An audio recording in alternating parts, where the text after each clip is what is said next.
dear sister, President Samia Suluhu Hassan, and to the enduring friendship of our two nations. Cheers. Cheers.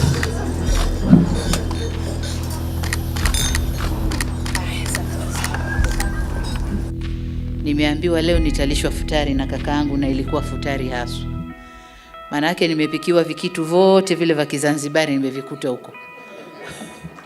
Vitobwesha sijui vinini nimevikuta huko.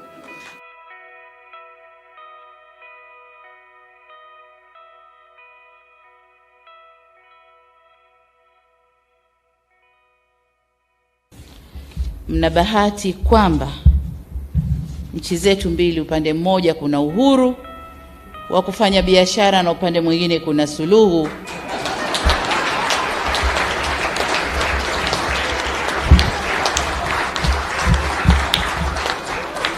Asanteni sana.